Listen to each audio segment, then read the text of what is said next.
After leaving a sophisticated gala at the Kensington Hotel, a respected real estate magnate from London crosses the street towards his car when he encounters a scene that completely disarms him.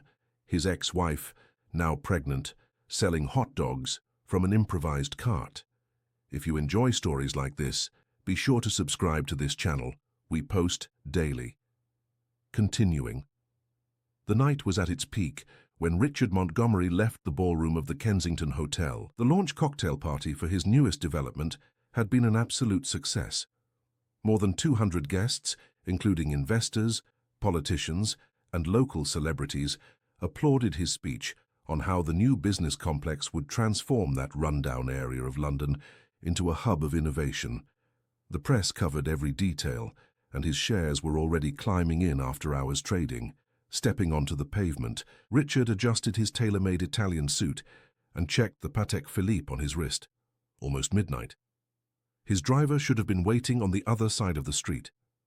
London's night air carried that peculiar mix of pollution and humidity he knew so well. As he waited for the traffic light to change, his eyes caught something unusual on the opposite pavement. A hot dog stand. It wasn't uncommon to find street vendors near luxury hotels, especially at night when executives sought something quick after long meetings.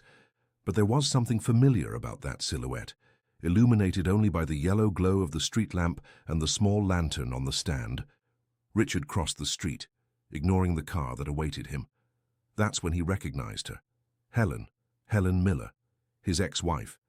She didn't see him immediately, busy serving a customer. Her skilled hands assembled the hot dog with the precision he knew well from the days when she ran her own restaurant. What shocked him most, however, was noticing the bulge beneath her stained apron. Helen was pregnant. "How much is it?"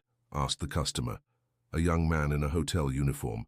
£15, she replied, her voice tired, but still retaining that melodious tone Richard knew so well. It was only after the customer walked away that her eyes finally met his. Recognition came instantly, followed by an expression Richard couldn't decipher. Surprise, anger, shame, perhaps all three at once. "What are you doing here?" she asked dryly, already busy reorganizing the condiments. "I was at the hotel gala," he answered, still processing the scene. "Helen, you're pregnant?" "Yes, I am. 6 months. She didn't elaborate. Her movements were tense, as if every second in his presence was painful. "I didn't know you were back in London. I came back 8 months ago. After the restaurant closed in Brighton, I didn't have much choice." Richard felt as if each of her words was a small dagger. Her restaurant, aroma and flavor, had been her passion, the dream she built after their divorce almost 2 years ago. "What happened? I thought the restaurant was doing well." Helen gave a humorless laugh as she wiped her hands on her apron. "A devastating review from Marcus Vance destroyed my reputation. In 2 weeks, I lost 80% of my reservations. I tried to reinvent myself, offer an executive menu, delivery. Nothing worked." She looked directly at him. "But I imagine you're too busy with your skyscrapers to keep up with the bankruptcy of small businesses, aren't you?" The comment hit Richard like a punch. He knew about the review.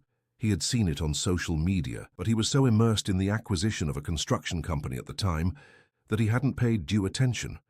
Now, seeing Helen in that situation, a wave of guilt washed over him. "I'm so sorry. I didn't know it was that serious." "Of course, you didn't." Helen glanced at the improvised clock on the stand. "Look, I have another hour of work, and I need to sell at least 10 more hot dogs to reach my daily target. If you're not going to order anything, I need you to step away so you don't scare off customers." Richard felt the blow but didn't back down. "I can buy all 10. "I don't want your charity," she replied instantly. "It's not charity. I have a team in the car waiting. They're starving." The lie came easily. Helen examined him for a few seconds, assessing whether to believe him or not. Finally, she shrugged. 10 completes, then £150. While she prepared the hot dogs, Richard tried to start a casual conversation. "And the baby? Are you okay? Are you getting medical care?" "I'm getting antenatal care through the NHS. It's basic, but it's what I can afford right now." "Is the father," he hesitated, "helping?" Helen stopped what she was doing and looked at him with an enigmatic expression. "There is no other father, Richard." Confused, he frowned. "I don't understand." "Remember the fertility clinic? The material we left frozen." She placed the hot dogs in a cardboard box. "I decided to use it alone." The revelation dropped like a bomb. Richard felt the ground give way beneath his feet.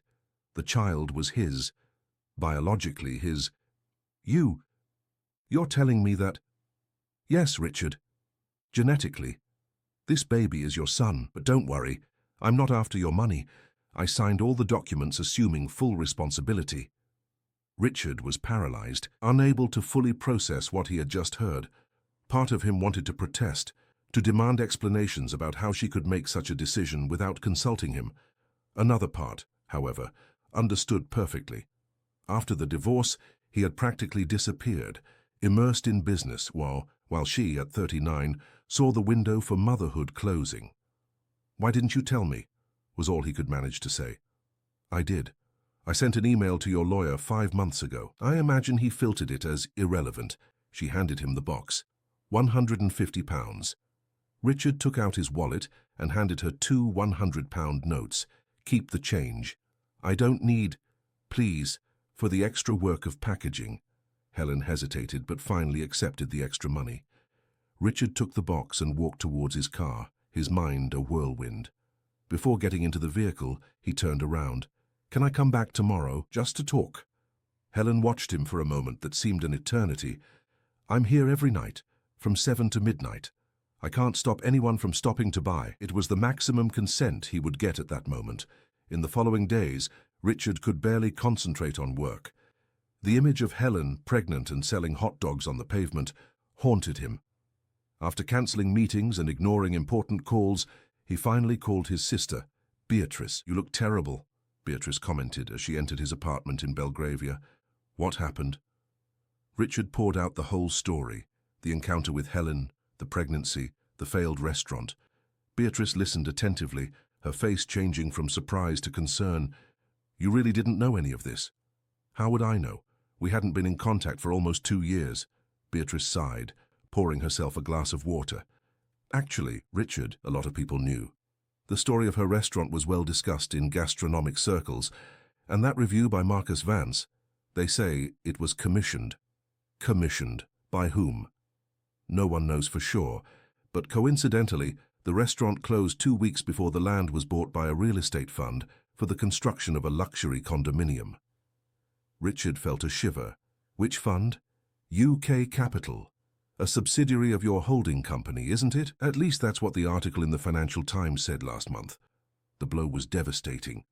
UK Capital was, in fact, an arm of RM Investments, his main company. He delegated the management of this fund to trusted executives and rarely followed smaller-scale acquisitions. "My God," he murmured, collapsing heavily onto the sofa. "It's not possible." "There's more," Beatrice continued, hesitantly. "I heard Helen invested all her savings in that investment fund that went bust last year. What was it called? Guaranteed Future." Richard closed his eyes, feeling nauseous. Guaranteed Future was another arm of his company, a fund aimed at small investors that promised secure returns. When the market collapsed, the board of directors decided to compensate only large investors to maintain their reputation with the financial market. Small investors, like Helen, were left adrift. "I ruined her life without even knowing it," he concluded, his voice choked. Beatrice placed a hand on his shoulder. "You didn't know, Richard. Not personally. These were corporate decisions. Decisions of my company, B. The company I built. People followed the culture I created." He stood up, determined. "I need to fix this. What are you going to do?" Richard was already picking up his phone. "First, find out exactly what happened. Then help her, not out of charity but out of justice." The next morning, Richard convened an emergency meeting with his key executives. After a thorough investigation, he confirmed his suspicions. Both the restaurant review and the collapse of the investment fund had been orchestrated by schemes within his own company. His current girlfriend, Christina Vincent, the marketing director, had indeed orchestrated the negative review with the columnist in exchange for advertising favors. Furious and determined, Richard restructured the team and implemented a compensation plan for the affected small investors. But he knew that wouldn't be enough for Helen. On a rainy night, he returned to the hot dog stand. It was empty, except for Helen, who was sheltering from the drizzle under a small, improvised awning. "I didn't expect to see you again," she commented as she saw him approach. "We need to talk," Richard said, his voice firm but gentle. "I found out some things you need to know." For the next hour, as the rain intensified, Richard told her everything. About the commissioned review, about the investment fund, about how his own company had indirectly ruined her life. Helen listened in silence, her face passing through a range of emotions: shock, anger, sadness, and finally, a surprising calm. "Why are you telling me this now?" she asked when he finished. "Because I want to help, not out of guilt or charity, but because it's the right thing to do." He hesitated. "And because this baby is my son too." "What exactly are you proposing?" "I want to offer you conditions to work with dignity, not as my employee or dependent, but as a partner." Helen studied him, suspicious. "Daddy, what kind of conditions?" "I bought the car park opposite the hotel," Richard explained. "I'm transforming part of it into a space for high-end food trucks. I want to offer you a spot, free of charge, no strings attached. You run your business your way, with your rules." "Why?" "Because you deserve a fair chance, and because I want to get to know my child, even if only as a family friend." Helen didn't respond immediately. The rain intensified, dripping through the improvised awning. "Let's talk somewhere else," she finally said, starting to close the stand.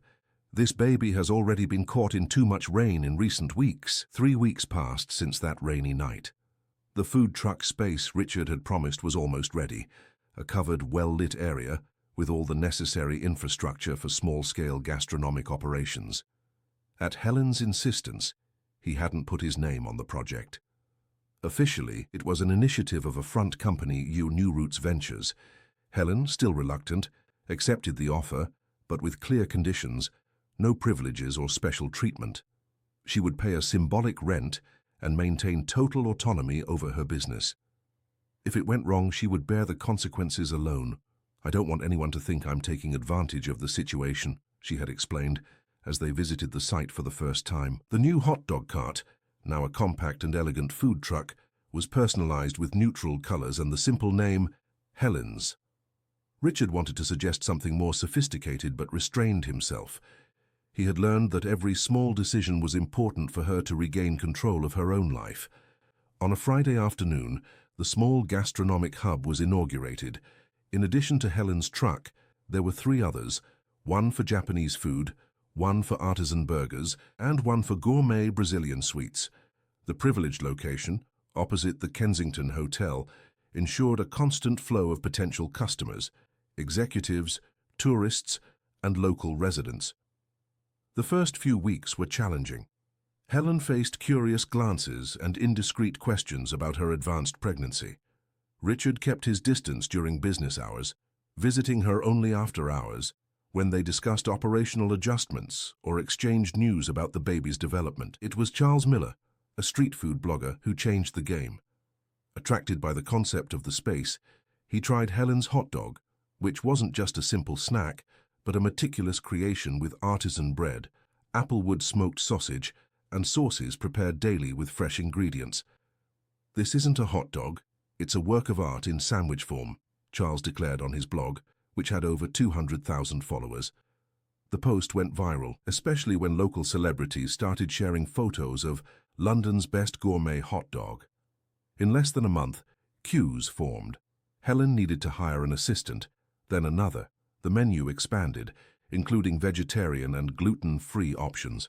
Richard watched everything from a distance, intervening only when requested, usually for practical matters, such as improving the electrical system or negotiating with suppliers.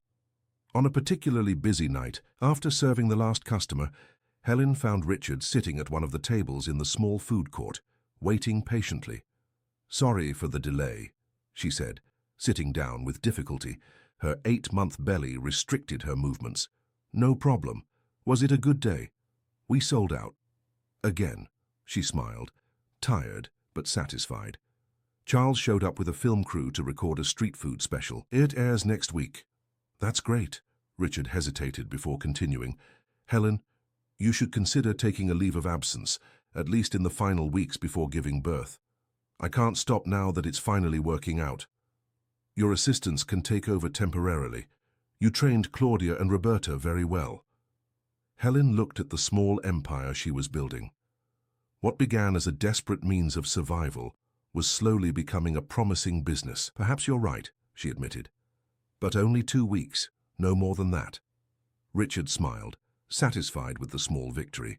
In recent months, he had learned to respect Helen's space, not to impose his ideas, to listen more and speak less. Thank you, she said suddenly. For what? For reminding me who I am. Helen looked at the truck, at the city lights around, at her own hand resting on her belly. For a while, I thought I had lost everything, my identity, my dreams, but now, you were always extraordinary, Helen. I just created the space for you to shine again. They exchanged a long look, laden with shared history, overcome grievances, and future possibilities. The moment was interrupted by Richard's mobile phone.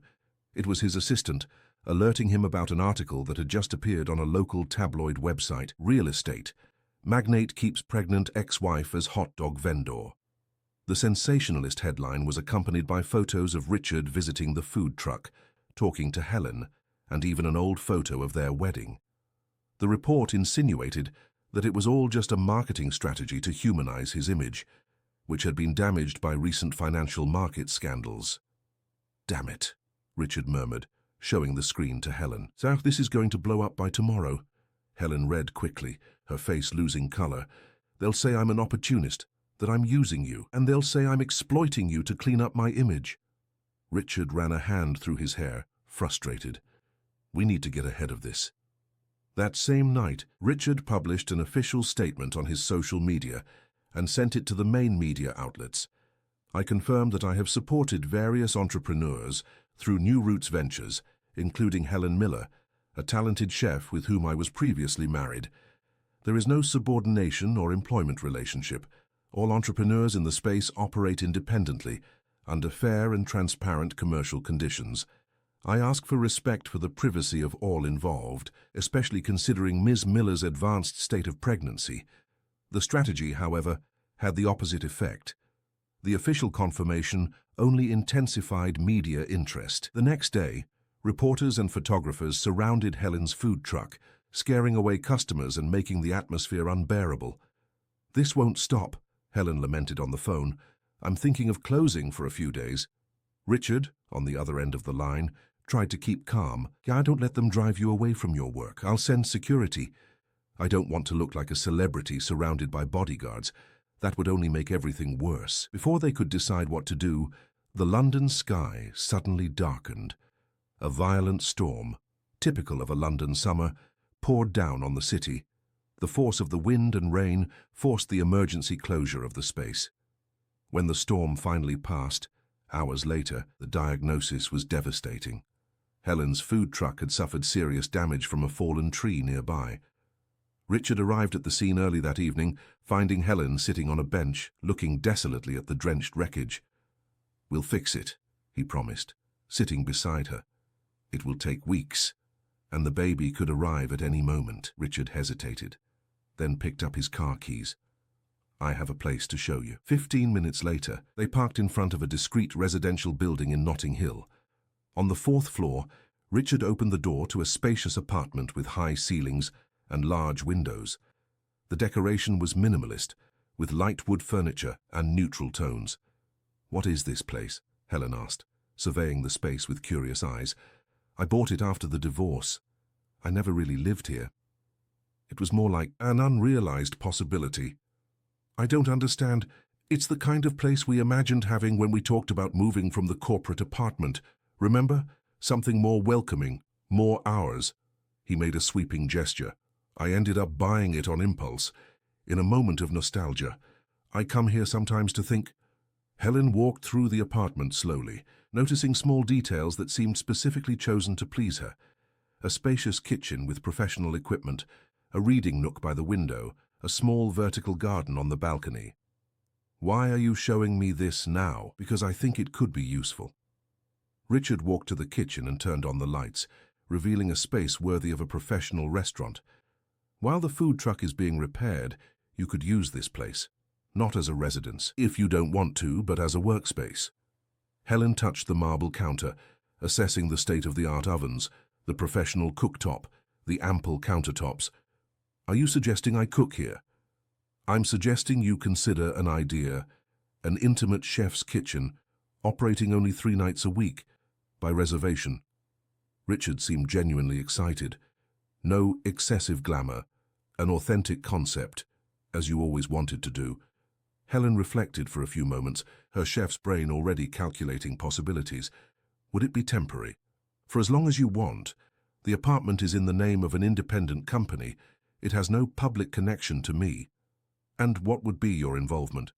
"None, if you prefer. Or we could try something different, half partnership, half responsibility. Not as your ex-husband or your child's father, but as a business partner who believes in your talent." The proposal hung in the air, laden with implications. Helen walked to the window, observing the city lights. Her hand caressed her belly, feeling the baby's movements. "3 conditions," she finally said. "First, I maintain total creative control over the menu and operation. Second, we hire a small team, but pay fair wages, above market rate. Third, no heavy marketing or pursuit of Michelin stars. I want to build something honest, not a spectacle." Richard extended his hand as "It's a deal." 2 weeks later, Helen's table welcomed its first 12 guests. The concept was simple, a single communal table, a 7-course menu that changed weekly, based on seasonal ingredients from small producers. There was no physical menu. Helen personally presented each dish, telling its story and inspiration. The experience was intimate and authentic. No excessive formalities, no pretense. Just honest food prepared with impeccable technique and presented with elegant simplicity. Charles Miller, the blogger who had helped popularize the gourmet hot dog, was invited for the opening night. His review, published 2 days later, was effusive. Helen Miller has not only returned to fine dining, she has redefined what an authentic gastronomic experience means in London. Far from the spotlight and aggressive marketing, Helen's table offers intimacy, honesty, and a genuine connection between chef and diners that we rarely see today. It is, without a doubt, the most sincere space I have experienced this year. The success was immediate. Reservations, initially planned for 3 nights a week, soon expanded to 5. A 2-month waiting list formed. Renowned food critics appeared discreetly, leaving impressed. International publications began to mention the intimate culinary phenomenon of London. Working side by side in the kitchen, Richard and Helen found a new rhythm. He learned basic techniques, becoming a competent assistant. She discovered she had a talent for financial management, something she had always delegated in the past. They shared decisions, made mistakes, and corrected them together. For the first time, there was no power imbalance between them. One night, after service ijas as they cleaned the kitchen, Richard received a disturbing message. Christina Vincent, his ex-girlfriend and former marketing director, had been seen talking to Helen at the municipal market that morning. "Helen?" he called, concerned. "Did you meet Christina today?" Helen stopped what she was doing, her face suddenly tense. "She approached me at the market." "How did you know?" "A friend saw you too, and alerted me." "What did she want?" Helen walked to her bag and pulled out a small recording device. "To offer me money to disappear. £500,000 to me start over in another city." Her words, "Not mine." She connected the recorder to her mobile phone. "I recorded everything. I was wondering how to tell you." The recording was incriminating. Christina not only admitted to having orchestrated the campaign against Helen's restaurant years earlier, but also confessed to having manipulated internal information from Richard's company to harm the investment fund where Helen had placed her savings. "I need to hand this over to the police," Helen said, not out of revenge, but because she probably did the same to other people. Richard agreed, devastated by the betrayal, but determined to do the right thing. In the following days, the case became public. Christina faced criminal and civil charges. Richard implemented a full audit of his companies and established a compensation fund for all identified victims. To protect Helen and the baby, who could be born at any moment, he obtained a restraining order against Christina. Security at the apartment and restaurant was discreetly strengthened. One early morning, almost 2 weeks after the scandal, Richard was woken by a call from Helen. Her voice was calm but tense. "I think it started. The contractions are regular." He arrived at her apartment in less than 15 minutes. On the way to the hospital, the contractions intensified. The doctor, examining her, confirmed labor was accelerating. "The baby is eager to arrive," the obstetrician commented. What should have been a normal delivery quickly turned into an emergency when the baby's heart rate began to decelerate. Helen was rushed for an emergency C-section. Richard remained in the waiting room, overcome by an anxiety he had never experienced before. All the businesses, all the millions, the entire empire he had built seemed insignificant compared to the possibility of losing Helen or the baby. 3 hours later, exhausted and worried, Richard received the news. Mother and son were well. Little Anthony had been born healthy despite the scare. When he finally entered the room, he found Helen reclining in bed, the small bundle in her arms. She seemed exhausted, but radiant. "Do you want to meet your son?" Richard approached hesitantly. The small reddish face, swollen eyes, sparse dark hair. It was the most extraordinary sight he had ever witnessed. "He's perfect," he whispered, a lump in his throat. Helen smiled. "He has your eyes, and your stubborn chin." For a moment, they were silent, contemplating the new life they had created. Not just the baby, but everything they had rebuilt in recent months. "Thank you for letting me be a part of this," Richard said finally. "Thank you for staying," Helen replied. In the days that followed, Richard practically moved into the hospital, sleeping in the uncomfortable armchair in the room, learning alongside Helen the first steps of newborn care. When they were discharged, it was natural for him to accompany them to her apartment. 6 months passed. Helen's table prospered, becoming one of the most respected restaurants in the city. The concept expanded to a larger space, still intimate, but now with a capacity for 24 people. Specialized magazines published reports about the chef who reinvented fine dining with honesty and authenticity. The food truck was rebuilt and reopened, now operating only during lunch and managed by Claudia, Helen's assistant, who had become a minority partner. As for Richard and Helen, they found their own rhythm. He hadn't officially moved into her apartment, but spent most of his time there, actively participating in Anthony's routine. At the restaurant, they continued as equal partners, each contributing with their particular skills. On a Sunday afternoon, as they strolled through Hyde Park with Anthony and the stroller, Richard paused under a leafy tree. "Remember that pavement in front of the Kensington, where we reconnected?" Helen smiled. "How could I forget? I had a discreet plaque installed there. It's nothing ostentatious, just a small marker." He took a box from his pocket. "Before I show you the plaque, I wanted to ask you a question." Helen looked at the small box, then at Richard. "It's not exactly a marriage proposal," he explained. "It's more an invitation for us to continue building together. No abusive contracts, no unilateral decisions, just two partners who have learned to respect each other's spaces." Helen took the box and opened it. Inside was a simple, elegant ring without ostentation. "I have one condition," she said, a smile playing on her lips. "I won't punish myself anymore for needing help, and you promise to speak before you explode. Deal." She placed the ring on her finger. "Now, I want to see this plaque." They walked to the spot where it had all restarted.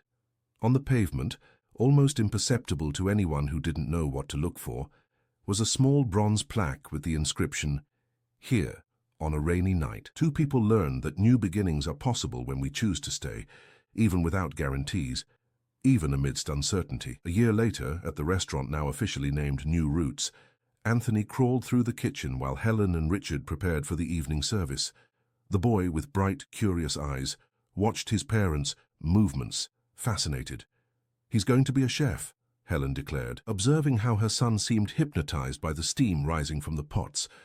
"Or an architect," Richard countered. "Did you see how he stacks blocks with such precision?" Or both? Or neither? Helen smiled.